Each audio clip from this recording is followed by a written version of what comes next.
안녕하십니까, 정인태입니다.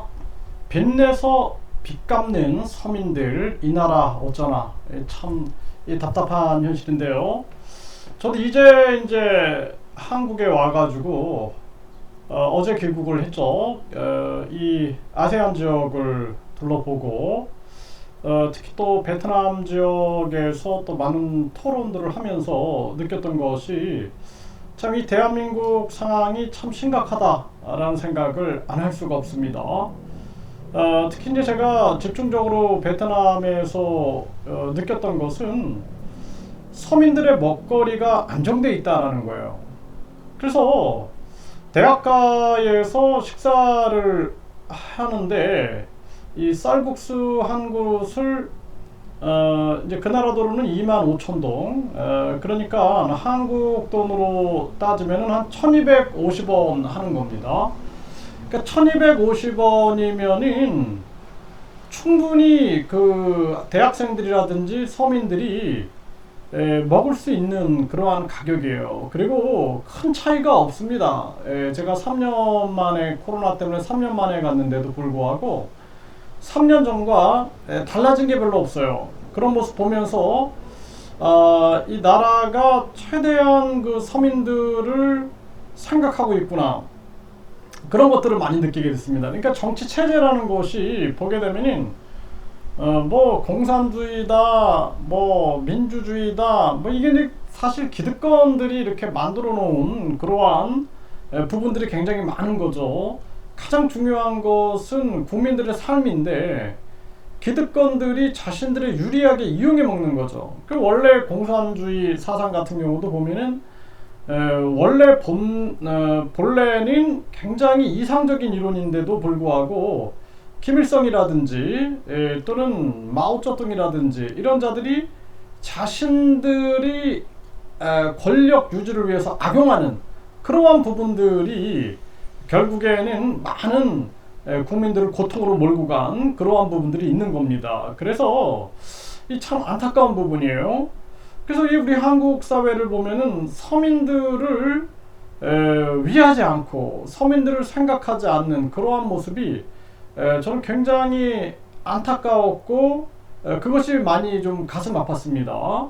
지금 한국에 보면은 많은 사람들이 물가 때문에 고통을 받고 있고, 이 나라 자체가 지금 해법을 찾아야 되는데 농민들이 고통받고 있는 부분들, 이러한 부분들 참 제가 이 안타까움을 많이 느끼게 돼요. 그래서 이게 천천히 하나하나 이제 제가 풀어가면서 말씀을 드려야겠다라는 생각을 많이 하게 됩니다. 그래서 우리나라 이 서민들은 지금 최대 위기에 빠져 있다. 3년, 전염병 3년 동안 거의 뭐 하루하루를 지옥처럼 살아온 그러한 서민들인데, 그 속에서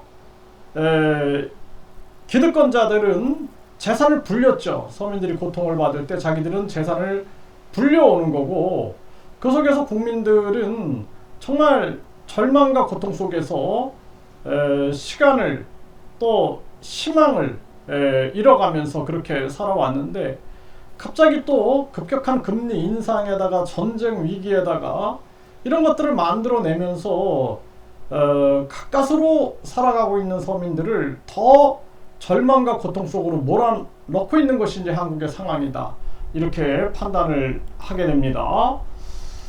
네, 이 서민 경제가 완전히 빨간불이다. 전기, 가스의 물가 지수가 30%가 상승했다라는 거예요. 외환위기 이후 최고다라는 거죠. 그 소득 하위 40%, 연료비 증가율이 20% 넘고 서민층은 더 큰 부담으로 빨려 들어가고 있다라는 것입니다.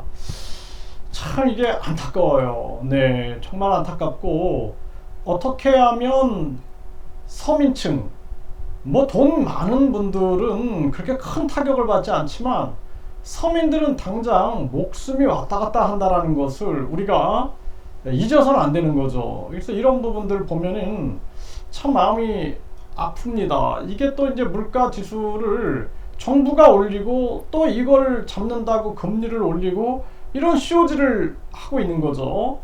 그래서 서민들을 진정 생각하는 정치인들이 나오지 않으면은 이 나라는 변화되지 않습니다. 그래서 제가 항상 얘기하는 게 국민투표 시민발언제, 국회 해산 국민투표제, 그리고 대통령 국회의원 국민 소환제를 제가 끊임없이 얘기를 하고 있는 것입니다.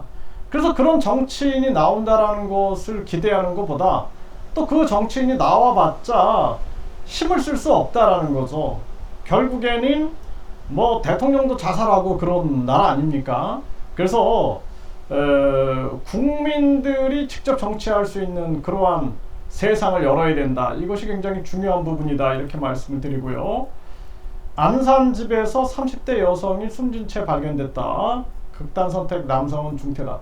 이 한국이 이상한 것 같아요. 저는 이렇게 한국 보면서 한국이 지금 이상하게 돌아가고 있음에도 불구하고 이거를 인지하지 못하는 거예요. 이 사회 문제를 분석해 가지고 한국이 지금 심각하다, 사람이 살 수 없는 세상이 되고 있다라는 것을 판단하고 이 문제 해결에 나서야 되는데 이 해결에 대한 관심조차 없다라는 것입니다. 인천 건축왕 전세 사기 피해자 숨진 채 발견, 4번째 사망이다라는 거예요. 차량 안에서는 유서가 발견됐고, 네, 피해 신고 고소는 안 했다. 이게 사실 일반 서민들은 고소하는 것 자체도 힘듭니다. 사실 경찰서 가면 일반 서민들 뭐 이거 뭐 신경이나 씁니까 사실. 그래서 우리 경찰들 요즘에 비리 일어나는 거 보세요. 검수 안박이다 하면서 경찰권을 강화시키지만 경찰은 부패되고 있다라면은 이 대한민국이 어떻게 될 것인가, 이게 심각한 문제입니다. 그래서 이 지금 전세 사기 피해자가 또 숨진 채 발견됐고, 다 겪는 것을 보면 서민들이에요. 서민들 고통 겪는 것은 다 서민들인데 이 서민들이 언제까지 이렇게 당하며 살아야 되느냐, 이게 지금 임계점이 다다르지 않았을까, 다다르지 않았을까 이렇게 생각을 합니다. 네, 20대 여성 건물 옥상에서 투신, 길 가던 80대 여성을 덮쳐 모두 중상이다. 이런 일들이 벌어지는 것 자체가 한국 사회의 심각성을 말해주고 있는 건데, 정치권이나 종교, 교육, 사회 쪽에서 이러한 부분들을 심각하게 인식하지 않고 있다는 것이 너무 가슴 아픈 현실이고요. 당국은 문제 없다지만 제2금융권 연체율이 어쩌냐 이러고 있어요.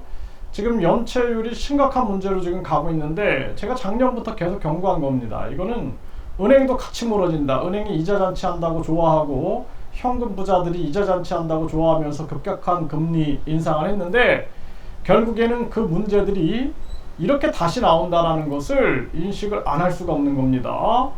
네, 불어나는 카드론, 리볼빙 잔액, 카드사 연체율은 3-4년 내 최고다. 이런 문제가 계속 터져 나오고 있는 거고요.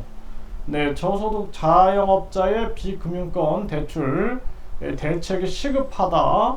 자영업자 부채의 양적 증가도 심각하지만 질적 악화 더 큰 문제다.